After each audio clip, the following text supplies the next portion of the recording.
yeah, the next challenge, the second challenge. I'd like to invite Alison Frye to take the floor. Alison, she looks after plant records and mapping and archives at the Westonbirt Arboretum in Gloucestershire in the UK. Alison's background is in corporate IT and business processes, which she put on hold to have a family. She now considers it a privilege to have a varied IT job working in such a beautiful location and getting involved in all the fun of working at a large visitor attraction. She has spent the last 8 months getting much more involved with her small garden at home and eating and drinking too much. Recognizable. Alison, the floor is yours for the next 10 minutes. Okay. Hello, everyone. I will attempt to share my screen. Let's see. Okay, so yes, thank you for the introduction, Margherita. My name's Alison Vry. I work at Westonbirt Arboretum in the UK. It's thank you very much for asking me to present.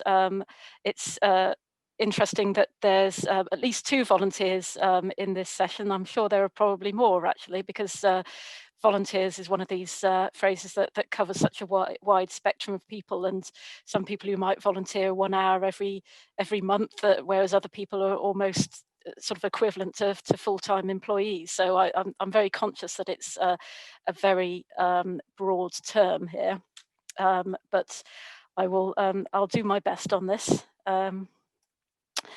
So Westonbirt Arboretum, for those who don't know it, is a large arboretum in the sort of the middle of England near Bristol. We have about 15,000 specimen trees, and we're primarily known for our autumn colour and our acers. So this is a sort of picture of how the arboretum was looking about a week ago. Sadly, a lot of the leaves are falling now, but it's still a very beautiful place in all of the seasons. And what I'm going to cover in the next sort of 5-10 minutes is talk about how we specifically use volunteers to help with our plant records, how the volunteers themselves use our plant records, because it's very much a sort of a 2-way process, what we gain from using those volunteers, what the challenges are, and I'll then introduce the sort of the questions that we want people to have a think about in the breakout sessions. So firstly, here's a picture of 3 of my lovely volunteers, showing off the batch of labels that they were about to put out. This was about two weeks ago, I think this picture was taken. And a lot of my 10 volunteers do just that. They come in the morning, I give them a batch of labels, the sort of labelling equipment you can see there, sort of clippers and a hammer and a drill, and a tablet with the Floria app on. So for those of you who are familiar with Iris and Floria, I set up a task with all of the labels that they're going to do that day, and they use the tablet then to guide them to the trees when they find the tree, and they are all sort of they have varying degrees of botanical knowledge, but essentially they do all know their trees. They know if they're looking at an oak, a Scots pine, or whatever. So they'll find the trees, put the label on, and tick it off on the list. So those are the vast majority of my labellers. I do also have 2 or 3 people who help me specifically on the plant records and actually inputting things into the database. And they do a variety of things depending on what the requirements are at the time. But a lot of their work has been recently in loading all of the backlog of historical images we have of all of our specimens, so matching images to trees and loading them onto the database so that can then be displayed on Arboretum Explorer. This was correct when I wrote it 2 weeks ago. It isn't anymore. COVID obviously has restricted what we do with our volunteers. We hadn't been using any of the database volunteers because they're office-based, and we've been restricting use of our offices for obvious reasons, but we were at the time allowing outdoor volunteers. the UK went into lockdown again today. So as of yesterday, actually, my volunteers are not working, which is a shame, but who knows what will happen over the next few weeks. So, so we did have outdoor volunteers working for the last few months. We don't anymore, but we no doubt will again in a few months' time. It's been one of those years, hasn't it, really? So I mentioned before that the use of plant records is a two-way thing. So although I only have 10 plant records volunteers, we have over 300 volunteers on site at Westonbirt doing a variety of jobs, but a lot of them do actually have a great interest in plant records and use those plant records as part of their volunteering. So I've split them roughly into thirds. There are several of them who don't have a great deal of interest in plant records. They're just there because it's a beautiful location. But we have another third of them who use plant records and specifically Arboretum Explorer to answer specific user queries. So they will be our welcome volunteers. They will greet members of the public, and the member of the public might then ask them, where would I find a wild service tree? So they use the data that we provide them to direct visitors to the right places. And having Arboretum Explorer means that they can then access that information themselves without having direct access to the database or without having to phone me or another member of staff. So that access to the data is absolutely crucial. We then have another level of volunteer, people like the people who do our guided walks, for example, or take photos of the trees, who are really very, very interested in our data. They use our Arboretum Explorer practically every day, some of them, and they will also spot errors. They will spot missing labels. They'll spot incorrect labels. They will take photos. They'll ask questions. But there's very much a sort of a two-way flow of information in there, and while that can be time consuming, it's also invaluable because you increase the number of eyes you have out in the Arboretum, all of these places that I can't go, people who I can't see. You get all that information in. So that's quite a long-winded way of saying that Arboretum Explorer is crucial for them, but also that sort of that personal contact between plant records and the volunteers, even if they're not specifically my volunteers. I still find it very useful having access to their knowledge and their eyes. So what do we gain from volunteers? What are the challenges? So our volunteers, certainly our ones specifically, they have the time to focus on the little details. So I'm sure many people here, get pulled in so many different directions, and you can't always focus on the details. We have 15,000 trees. How can I tell that they're correctly labelled? I can't physically go and check all of them myself. But with if I direct the volunteers in the right way, they can systematically go and check the garden and make sure that the labels are there and haven't been removed by naughty squirrels. When volunteers are established and they know the processes, they can lighten my load significantly, and they're a joy to work with a lot of the time. They do an awful lot of work, and they can give very good insight into how the collection is viewed by the public. So they will provide that different set of eyes, look at things in a way that you haven't necessarily done, or again, just pick out the details. Sort of, we have some marine bulbs that grow outside our office, and a volunteer sort of asked me, well, why don't we label them? They're just there for aesthetics. There's no particular sort of value to them. But also, if you walk past the office, they're the first thing that people ask about. So they'll ask the sort of the questions that are probably obvious to members of the public, but because we walk past it every day, we don't necessarily think of ourselves. They make mistakes, but then so does everyone. So do I. So that's just part and parcel with working with anyone. And again, they can be at times. They can take time to manage, and particularly when something like COVID comes along and suddenly all the risk assessments have to be rewritten. I'm sure I'm not alone in that. Again, you have to sort of build in the management time to the value that you get out of those volunteers. And you do sometimes find yourself wondering, well, wouldn't it just be quicker to do the job myself rather than to get it all set up for volunteers? But that's a question that we have to ask ourselves, I think, for any of the particular tasks we're working on.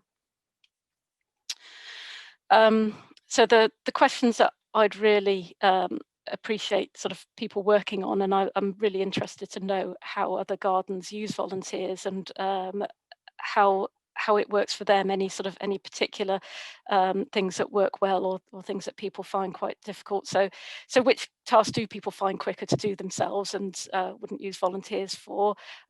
Which tasks you think are better done by volunteers and how do they do it? What level of access to data should volunteers have and do people let their volunteers have? And how to make best use of that volunteer insight and how to make the volunteers feel heard without necessarily being overrun by comments all the time. So those are the 4 questions that should be on people's Jam boards. I don't know, Margherita, if you want to just take over at this point. Yeah, wow, Alison, you made it exactly in 10 minutes to the second. Oh, I've practiced. Well, we noticed. I want to make a very short post-it exercise. Well, thank you, Alison, for your presentation. Very short post-it exercise. Do you have the post-it nearby again? Please stick it on your camera. Do you want me to stop share? Oh, you've done it, right, sorry.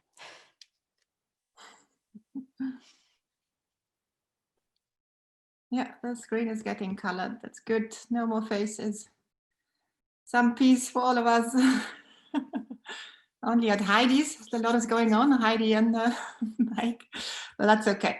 Okay. Harvard also manages. I'd like to ask all the volunteers who are joining today to take the post-it off. Yes, John and Felina. And that's it. So, wow, you had spotted them, Alison, the 2 volunteers. And Donna, or is that an accident? That's an accident. Okay. This is risky, but still, John and Felina, I'll ask you to react just very shortly with 1 or 2 sentences to Alison's presentation. Just let's say 1 or 2 words on what popped up when you heard Alison talk. Felina, you unmuted yourself already. Yeah. Yeah, actually, I didn't know beforehand that volunteers were such a big part of botanical gardens.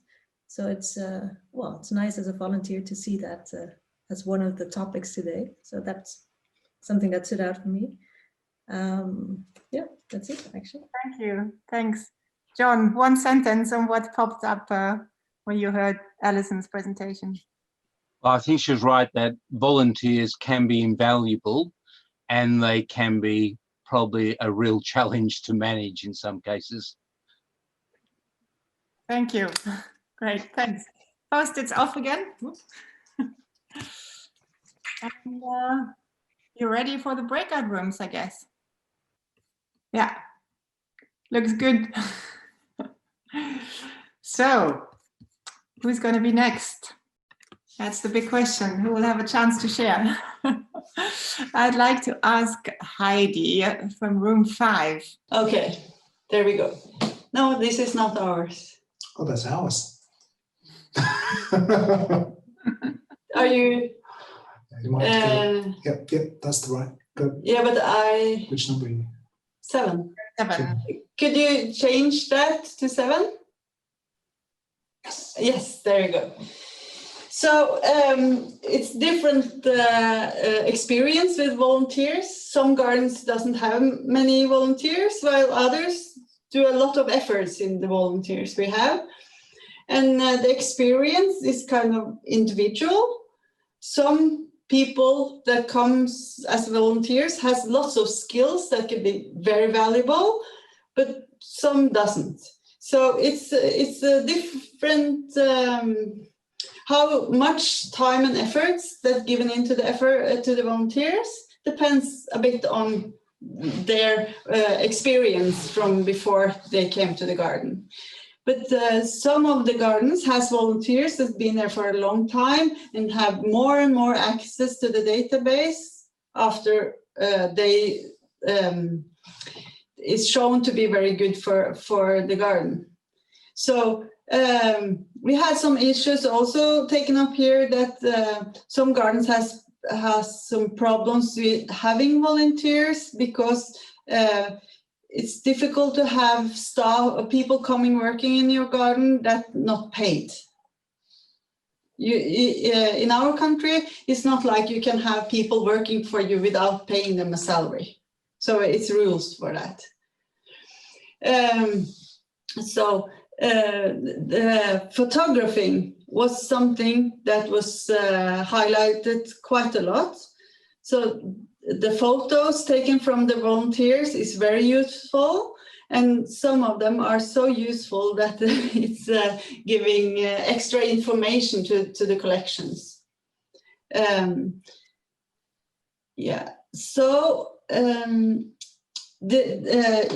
practical issues like putting up signs is an easy thing to do, but record keeping is more for the special volunteers, is our conclusion. Okay? Yeah. Did I forget some of this? Great. Yes, I forgot to say something. So the two of the gardens use a lot of efforts to take care of their volunteers. They have lunches and they have they get feedback from the volunteers and make sure that they feel like a part of a family in the garden, and they use even special staff to take care of them so they can feel like they are comfortable and feel that they're part of the group when they are working as volunteers. And that's really important to keep them going and to keep them do a good job. I think that's our main conclusions. Thank you. Thank you very much. I'd like to ask Hjortur with room number 8 to add on what Heidi. Unmuted. Hi, everyone. Hi. We were so lucky to have John Bentley with us. He is from Australia, and he is a volunteer at the Botanic Garden that is run entirely by volunteers. And so instead of answering which tasks are better to be done by volunteers and how, we answered the question, what tasks should be paid for? So and he is fighting, or they are trying to find solutions to have paid staff member that is director, head gardener, and a curator for the garden. But otherwise, the volunteers run the Botanic Garden entirely. And we also talked about the difference between long-term volunteers versus short-term volunteers. And also within those groups, you of course have different groups and different needs. Some volunteers, they perhaps have special needs, like have mental difficulties. They perhaps have some history with unemployment, come in order to gain self-confidence and stuff like that. So it's different to assign tasks to volunteers without knowing them, and so registration definitely should be put into the hands of someone that knows what he's doing. Organization is key, clear roles and specific groups so that people know what they're supposed to do, and for them also to grow in the role of volunteers. And we also talked a little bit about the level of access. The level of access probably is generally restricted, but of course reports are provided as needed and as requested. So that was basically what we talked about. Thank you very much. So now I'd like to ask Martin Schmidt from the Hortus to add on to what has been said. Okay, yeah. So so we talked a little bit about oh geez, taxonic.